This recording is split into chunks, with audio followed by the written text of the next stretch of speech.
సహనం ఓర్పు ఎప్పటికైనా రాజును చేస్తాయి అంటారు. టీడీపీ అధినేత చంద్రబాబు నాయుడు విషయంలో అదే జరిగింది. వైసీపీ అధికారంలోకి వచ్చాక 5 ఏళ్ల పాటు ఎన్నో ఇబ్బందులు పడ్డారు. జగన్ అరాచకాలను ఎంతో సహనంగా భరించారు బాబు. అంతేకాదు వైసీపీ దారుణ ఓటమికి ఈ 5 ఏళ్లు వ్యూహాలు రచిస్తూనే ఉన్నారు. సహనం, వ్యూహం అనే 2 ఆయుధాలతో జగన్ను కోలుకోలేని దెబ్బతీశారు చంద్రబాబు. గతంలో సాధించిన సీట్ల కన్నా ఎక్కువ గెలుచుకున్నారు చంద్రబాబు. అధికార వైసీపీ మరి ఇంత దారుణంగా ఓడిపోతుందని జగనే కాదు ఎవ్వరూ ఊహించలేదు. ఏపీ పాలిటిక్స్ ని 2 విధాలుగా చూడొచ్చు. చంద్రబాబు అరెస్ట్ కు ముందు తర్వాత అని.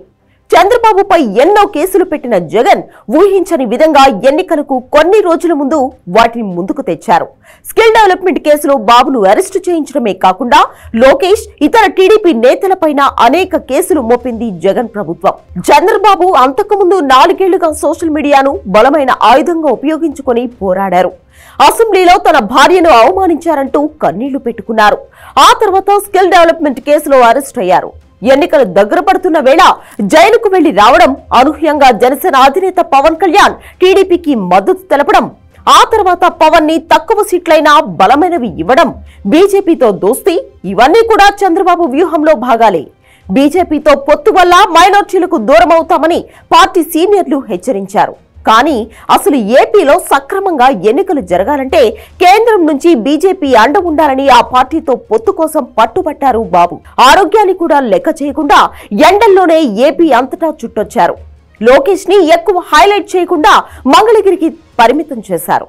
అదే టైంలో యూత్ లో యమ క్రేజ్ ఉన్న పవన్ కళ్యాణ్ ను వెంట పెట్టుకుని తిరుగుతూ టీడీపీ, జనసేన మధ్య ఉన్న అపోహలకు చెక్ పెట్టారు.